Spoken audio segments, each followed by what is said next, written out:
Other virgin हू ढूंढ सकते हैं। इस स्टेटमेंट को काटिएगा नहीं, डरते नहीं है, हम डरते नहीं है कि कल को एक मौलवी बैठेगा, कल तो जुमा है, कल एक मौलवी बैठेगा और मैं नाजिया इलाही खान के नाम से फतवा दे देगा। अगर फतवा दिया ना एक मौलवी मेरे नाम से यहाँ पर हिंदुस्तान में, चप्पल खोल के मुंह पे मारूंगी मैं। वेल डन, तालियां होनी चाहिए यार हमारे लिए। और पूछूंगी कि क्या सही बातों को सामने रखना कौन सा गुनाह है और कौन सा पाप है। अस्सलाम वालेकुम viewers, this is me your host Simra and you are watching my YouTube channel. और इस वक्त हमारे साथ the one and only Bharat की बेटी नाजिया इलाही खान ने ज्वाइन किया है। बहुत शुक्रिया मैम, आप आई। Thank you so much. Bharat माता की जय। Thank you so much. और आज हम बात करने वाले हैं एक मखसूस टॉपिक पर। अबू धाबी की अगर बात करते हैं, यूएई की अगर बात करते हैं, वर्ल्ड का सबसे बड़ा मंदिर स्वामी नारायण मंदिर वहां पर बन रहा है। 27 एकड़ पर मुश्तमिल है ये मंदिर। क्या कहेंगे, इससे पहले भी एक मंदिर की इनॉग्रेशन की गई और अब इस मंदिर की इनॉग्रेशन फरवरी 2024 में हो जाएगी। और एस जयशंकर का एक बयान आता है कि भारत की संस्कृति पूरे वर्ल्ड में फैल रही है और पूरा वर्ल्ड आज हमारे लिए चल रहा है। तो क्या कहेंगे आप? नहीं, आपने एक चीज एडिशन नहीं किया निम्रा। दुनिया के बड़े इस्लामिक देश अबू धाबी में स्वामी नारायण की मंदिर की स्थापना रखी जा चुकी है। 90% मंदिर बिल्कुल तैयार हो चुका है। 2024 में उसका इनॉग्रेशन होगा और लास्ट 2019 की तरह बिल्कुल हमारे श्री नरेंद्र दामोदर दास मोदी जी वहां पर रहेंगे।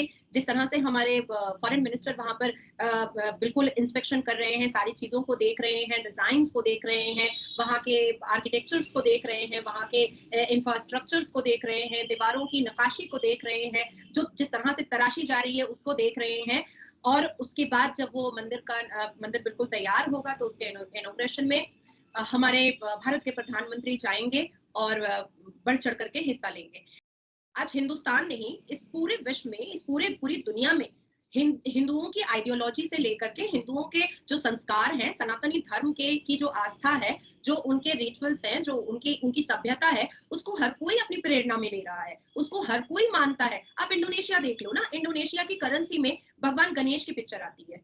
इंडोनेशिया क्या है? सबसे बड़ा इस्लामिक देश है। इस चीज से तो डिनाई ना पाकिस्तान कर सकता है, ना हिंदुस्तान के मुसलमान कर सकते हैं। तो इंडोनेशिया की करेंसी में शिव भगवान जी होते हैं। इंडोनेशिया की जो एयरलाइंस है वो गुरुदा, जो एक भगवान के नाम पर है। तो आज एक सिनारियो है कि सही से ये चीजें समझ में आ रही है कि इस्लामिक देश जो कभी 1950 में मंदिरों की स्थापना हुई थी, अब जाकर के 2023 में, 19 में, 18 में हमने देखा है कि इतने बड़े बड़े इस्लामिक देश जो है वो इतने बड़े बड़े मंदिरों की स्थापना कर रहे हैं। और जिस मंदिर के बारे में, अबू धाबी के जिस मंदिर के बारे में अभी मैं आप हम दोनों डिस्कशन कर रहे हैं, वो इस दुनिया की, इस पूरे कायनात की, इस पूरे सरजमीन की सबसे बड़ी मंदिर बनने के लिए जा रही है, जो 90% कंप्लीट हो चुकी है। देखिए, आस्था, प्रेरणा, विश्वास, ये सारी चीजों को कोई इनकार नहीं कर सकता है, कोई भी इनकार नहीं कर सकता है। जो चीजें ऋग्वेदा में लिखी हुई हैं, उस चीजों को कोई भी इनकार नहीं कर सकता है। भले ही हमारे मौलवी मुल्ला ये कह दे कि भाई आयुर्वेदिक दवा खाने से चुस्ती फुर्ती आ जाती है, पर ये आयुर्वेदिक दवा आया कहाँ से? ऋग्वेदा से आया है, क्योंकि वहां पर आयुर्वेदा के बारे में लिखा हुआ है।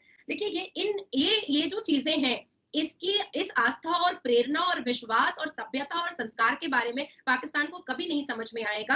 क्योंकि मेरे लफ्जों में और मेरे हिसाब से Pakistan is just an AIDS की बीमारी। आज जिन्ना से लेकर के पाकिस्तान को आप आज के दिन तक देख लो, एक अचीवमेंट आप बता दो।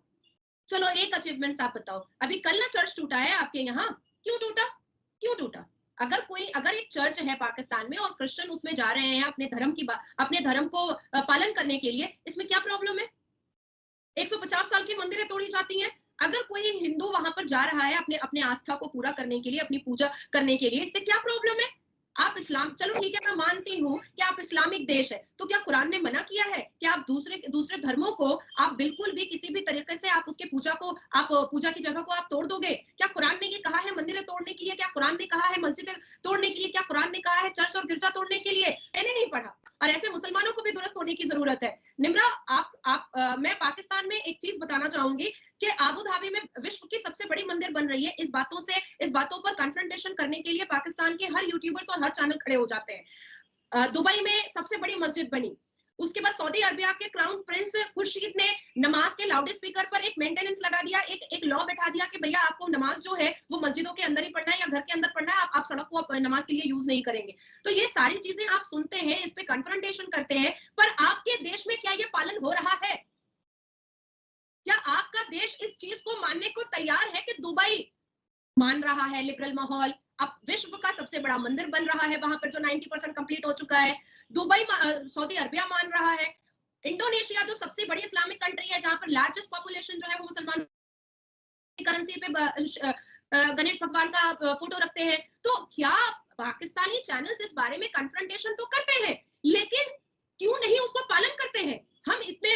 हम आपको समय क्यों देते हैं? ताकि कुछ अवेयरनेस हो जाए। आप मुझसे समय क्यों लेती हैं? ताकि लोगों के ख्यालात थोड़े से चेंज हो जाए। और फिर इतने समय को देने के बाद और इतनी बातें, इतने तथ्य, इतने डेटा, इतने प्रूफ्स रखने के बाद, और आप भी खुद भी समझते हैं कि भाई इतनी बड़ी-बड़ी इस्लामिक कंट्री है जहां पर विश्व की सबसे बड़ी मंदिरें बन रही हैं, और उसके बाद भी एक 24 घंटा पहले पाकिस्तान में चर्च तोड़ दिया जाता है। कहाँ है भैया आपका वो केयर टेकर वाला जो अभी नया प्राइम मिनिस्टर बना है, जो 3 दिन पहले ये कह रहा था कि हमने 8 मिलियन लोगों को कश्मीर में प्रिजनर बना करके रखा है। तो अब वो जवाब कहाँ देगा? कैसे देगा? उसका जवाब मुझे चाहिए। मुझे तो चाहिए उसका जवाब। देखिए ये पार्शियलिटी जो है ना, ये बहुत दिन तक अब और नहीं चलने वाली है पाकिस्तान की। मैंने आपको कहा है, आई होप कि आप मेरे इस स्टेटमेंट को काटिएगा नहीं। मैंने आपको साफ लफ्जों में कहा है कि Pakistan is an AIDS disease. और आज यही रीजन है कि पाकिस्तान के मुंह पर सारे देशों ने थूक दिया है।